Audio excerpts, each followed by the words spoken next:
üstünde, son dəfə izin qalsın yarpaqların üstünde. Qardaşım elə bir diqqət, gör bir nə deyir Orxan. Dünya niyə dəyişildi, dəyişibsə əgər dövran. Dünya niyə dəyişildi, dəyişibsə əgər dövran. Canzanana torpağımız, getdim Qarabağ canzan. Adamların üstündə, alçaqların üstündə, adamların üstündə, alçaqların üstündə. Bülbül daha azadsan, uçmaqların üstündə, son dəfə izin qalsın yarpaqların üstündə.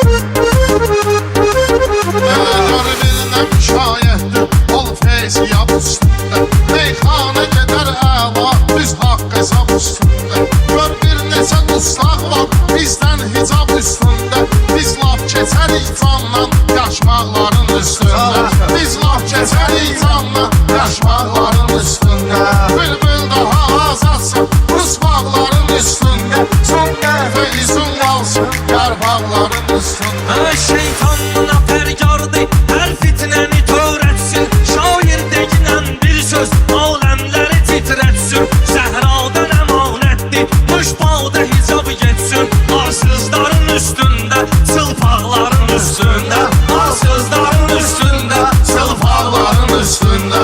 Bülbül daha azadsan, uçmaqların üstündə, Son dəfə izin qalsın yarpaqların üstündə. Ya Rəbb bizi lütfeyle, yandırma cəhənnəmdə. Həm fani olan yerdə, həm haqq olan aləmdə. Həm fani olan yerdə, həm haqq olan aləmdə. Mən ölməyə də hazır, həm razıyam aləmdə. Məzlum sinəsin yırtan çaynaqların üstündə, məzlum sinəsin yırtan çaynaqların üstündə. bülbül daha azadsan, uçmaqların üstündə, son dəfə izin qalsın yarpaqların üstündə.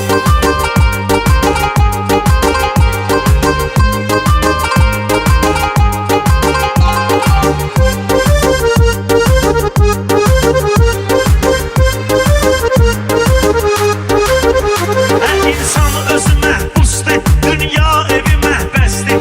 İnsan özü məhbusdur, dünya evi məhbəsdir. Bir kəs də bu cür çaşdı, güya kişi bir kəsdi. Bir kəs də bu cür çaşdı, güya kişi bir kəsdi. Qardaş belə qalmazlar, Allah bu qədər bəsdir. Dərdlər də itib baxdı, alçaqların üstündə. Dərdlər də itib baxdı, yaltaqların üstündə. Allah bizə dəstək ver, səsimiz boğulan vaxtı, tezliklə adam gəlsin, dünya dağılan vaxtı.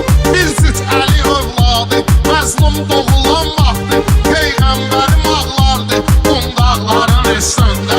Peyğəmbərim ağlardı, qundaqların üstündə. Bülbül daha azadsan, uçmaqların üstündə, son dəfə izin qalsın yarpaqların üstündə. Mən gördüm birini qardaş, lap keflidir məstində.